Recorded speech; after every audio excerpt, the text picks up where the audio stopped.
Welcome to In Response, a legacy podcast. I'm Philipp Klein I'm Daniel.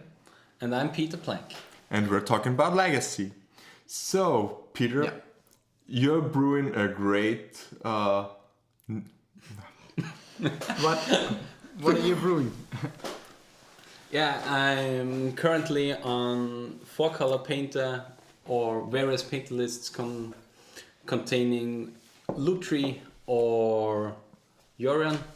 And currently I'm on the 80 cards versions with Yoran. And yeah, I really like the lists pre-Ikoria, so I will try out the new lists containing my companion Yoran in the future, in the next days on Magic Online and X-Mage. So yeah, this is my adventure nowadays. What's your playing, Philip? At the moment, I'm still trying to get my Hollow Vine brew running. the especially spicy one. yeah, it's especially spicy because I cut the bolts yesterday. But Yorian just is too much all the time. Yeah, you can't beat everything, I would say. It's just a tick too slow, I think. Yeah, but before we talk about decks all that much, why don't we just introduce each other? Yeah, that's a great idea. Yeah, So- mostly the viewers or the listeners won't Yeah. know us because we are Yeah, mostly known in the Austrian area. Yeah, Basically, because we are from Austria, and for those who don't know this, it's not Australia. It's not the one with kangaroos, it's the one with Hitler. If you want to know about it. that's very Or Mozart, if you want to know it without the war context. Oh my god, I didn't see this one coming. I thought he was saying cows or sound of music or something, but no. I mean, you gotta be honest. Yeah. Oh my god. It's true.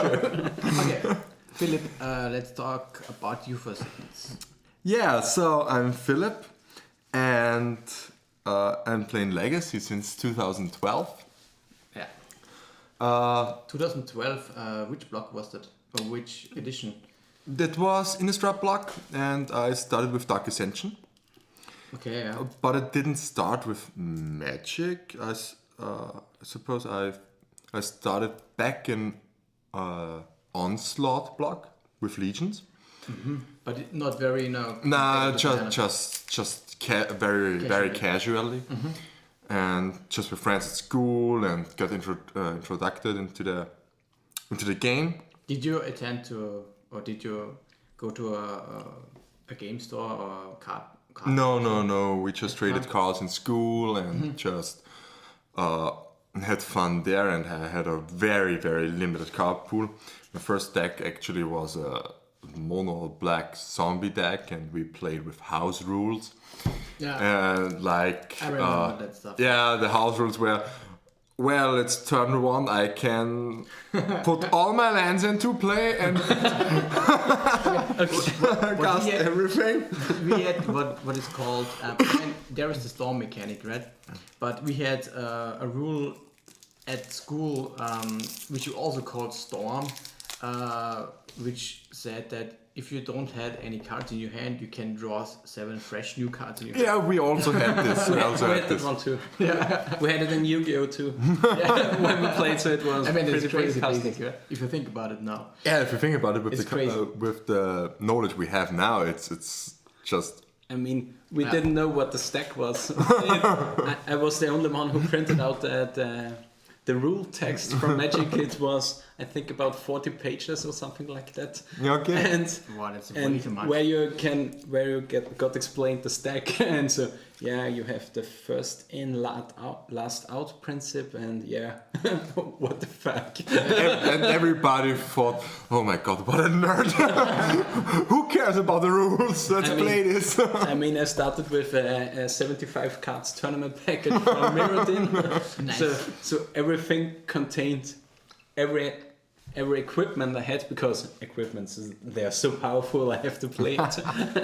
And yeah, the first time I really had a deck was on black red vampires, which was fine, but €5 for a boat was just too much. So I was playing without boats and without removal because my vampires are amazing. And we had one guy in our play group who played slivers, and the slivers were just too much.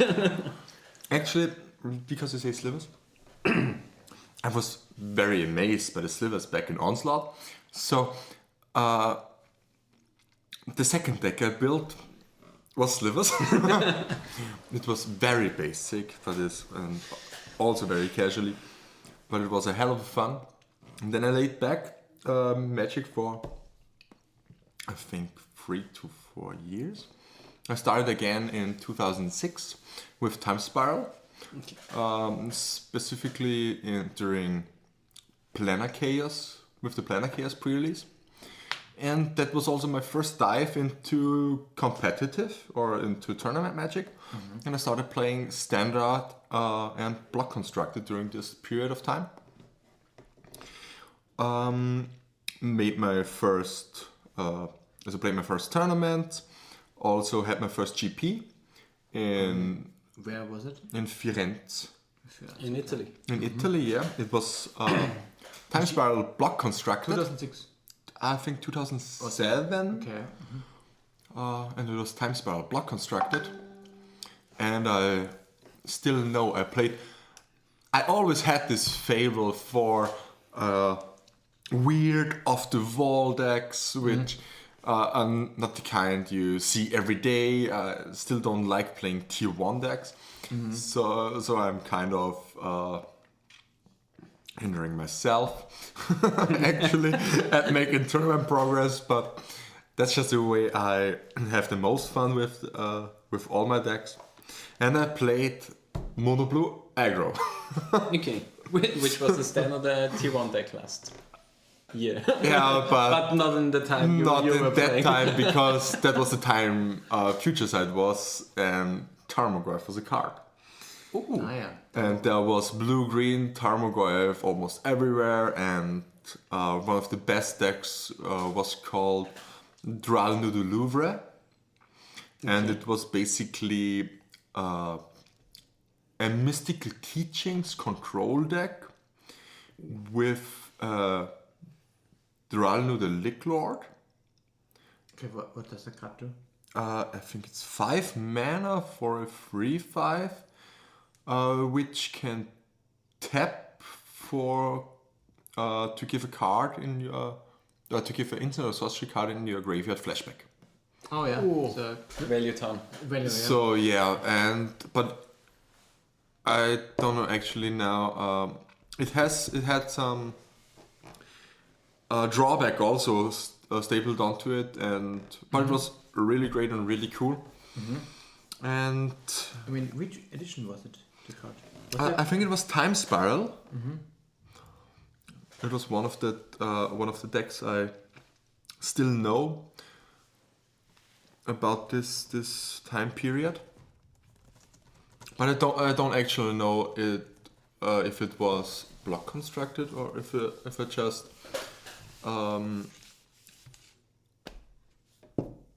I think it was standard now. Yeah. I'm not sure actually, Okay. but But you didn't play that deck. You played Mono Blue. I played Mono Blue Aggro to a 3/5 finish. It's actually at the GP. At the GP, it's actually not that bad Yeah, for the first GP, definitely. for my first GP, and it was a hell of a fun. And but soon after that, our LGS closed, so I had other things to do, so I made another pause from MTG and started back again in 2012 with Dark Ascension. Yeah, okay. I also, back in the time, had from Standard also a black-white aggro control deck from 2007, the Time Spiral Ravnica Standard. And I still had my Dark Confidence from that day. And I still have them now. So I've got to go from me, which is nice. Yeah. And yeah, that was also great. And it was very funny because I took my standard deck from 2007 and went into the new LGS and simply got crushed by a standard deck.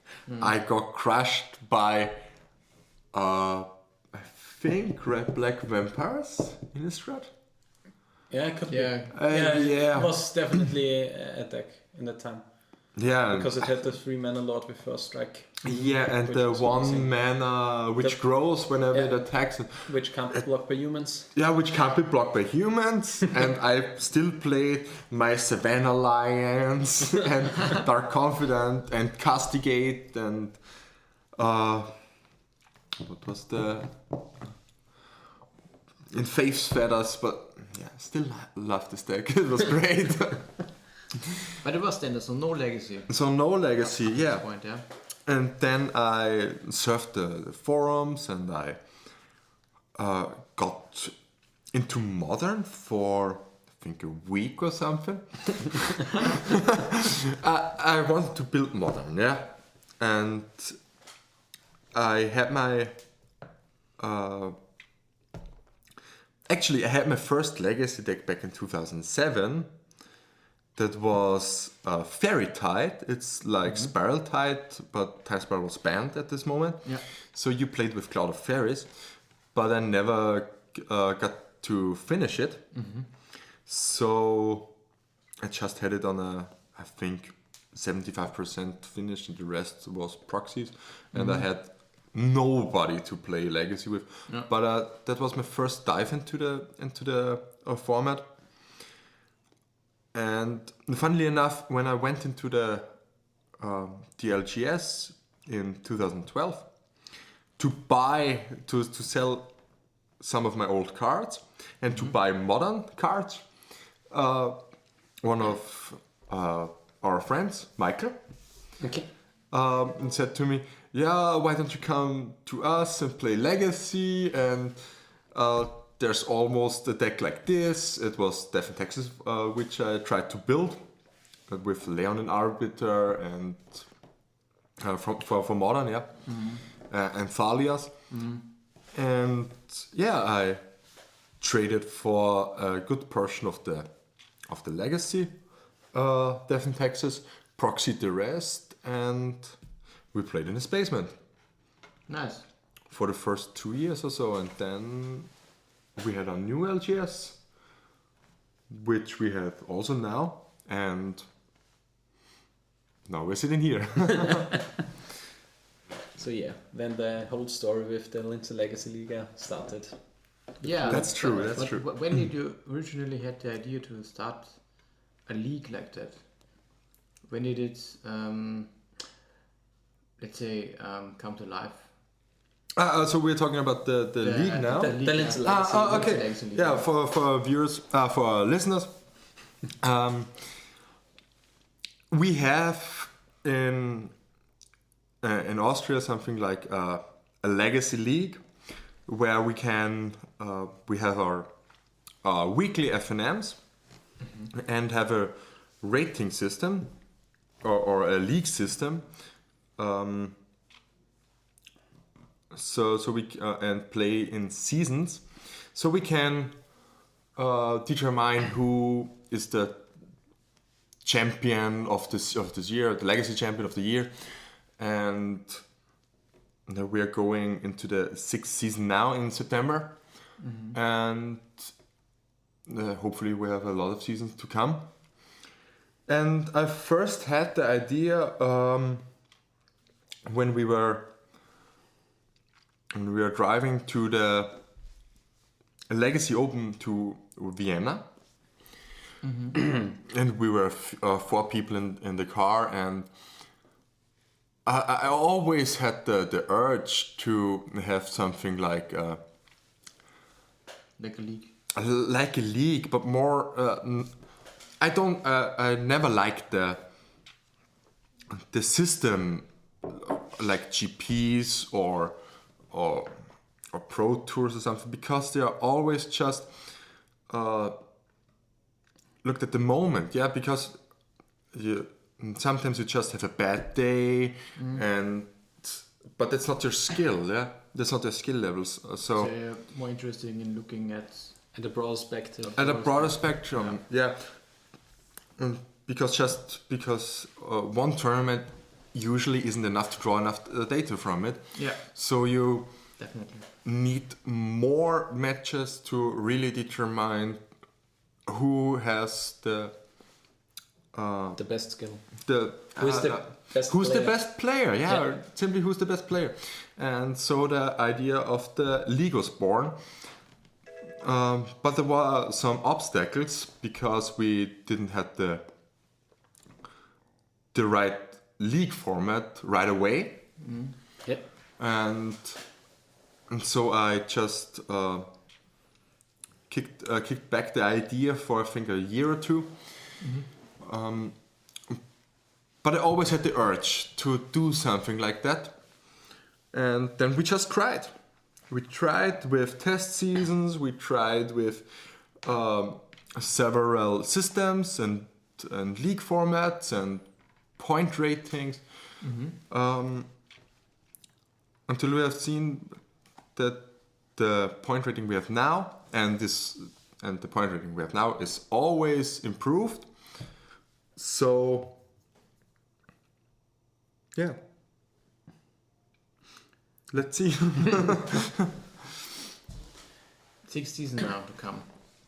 6 season starts in September. Sixth season starts in Basically September. Sixth regular season actually, Sixth right? regular season. Yeah, we had 2 test seasons, Yeah. season 0 and season 0.5, Yeah. which are still on the website. Yeah. Still available at legacyleague.net. And yeah, also the coronavirus had unfortunately stopped our 5th season. Of course, yeah. Which was the first one that I think was elongated to Yeah. contain a whole year. Yeah, because at first the seasons were half a year with just 20 Friday Night Magics, 20 tournaments, and now we're trying to incorporate 36, I think. Yeah. With one large pause in the summer and one small one at around the winter holidays. Yeah, again. So what are your biggest accomplishments in Magic? Yeah, like I said previously, my first GP, the 3-5 finish at GP Firenze, was probably my first real big tournament. Then I've won my first tournament back in 2016. It took a long time till I could win a tournament. I think it was a Legacy Open in Linz. I think I played Death in Texas and won in the finals versus... I'm not sure. It was Esper Stoneblade. I'm fairly sure it was after True Name came out. So yeah, I think it was Esper Stoneblade. Or was it before? I don't know actually. 214 or 215 or 216, somewhere in this time period. Certainly before Terminus was printed. Terminus was also called. Before Top Miracles was the best deck. Okay, so this must be 2014, I think. Then was 214, yeah. Because 2015 to 17, I think, was the Top Miracles era, if you remember correctly. Then it was 214 because Top Miracles were for sure not the best deck at this moment. So it wasn't completely figured out. No. Because I think the pieces were all together in the format for a longer period of time. But I still can remember playing against Philipp Klein at a Legacy Open where he still brewed on Miracles. Okay. And he played with Rest in Peace main and Mishra's Factories and the Terminus package. Everything like that, and I just lost horribly. Yeah, Terminus is just a beating for Death in Texas if it can resolve. Yeah, but during the Top Miracles era, I actually have to say Miracles was one of my favorite matchups because you just were so favored with Death and Taxes. You only needed. You can't spin the wheel with Senseless Divining Top, I think, because you don't have the mana to do it. That wasn't the problem. Actually, you only had to have a Caracas, a Violent 2, and a Thalia. Then you had so much time. You always have to could press the life totals, and if you find a sort of Fire and Ice, it was probably game over. Yeah. Because it just ran away with the game, and almost every game versus Top Miracles felt the same. It's just get a Caracas, get a Aether Vial, and a Thalia. Try to get a Sword of Fire and Ice, and just go to town. And yeah, then we went to GP Birmingham, I think in 2017 or 2018. I think it was 18. I think it. Yeah. 2018, I think. Also, yeah. I think it was November 2018. No, it was May. It was for sure May. Yeah, it was 2018 because it was in Really? Legacy. I think I started in December 2017 with Legacy. Okay, so... And I played That Guy Ale there. It was during the Deathrite Shaman era. And I played to a 5-3, so I could reverse the record, which is actually great. I mean, it is an improvement, so... It's still my best GP result. So, and with no more legacy GPs to come, I don't think I can top this. Yeah. Yeah, it was one of the last opportunities to get a pro point, right? Yeah. Yeah, that's true. And then I went on to get second at the Austrian Legacy Championship in the same year, 2018. Yeah. 2018, where I lost in the finals to 4-Color Loam, where I played Dredge. Let Dredge, yeah. Which was just a beating. He had always the turn 2 schools, and it was just too slow all the time. Yeah, and he was... And he played so perfectly. He said after the finals to me, he was a long time Dredge player. And he even prepared Dredge for the tournament, but then chose to play for Color Loam, if I remember correctly. But until that, I was undefeated on this day, and Dredge was so the right pick for this meta. It was just great.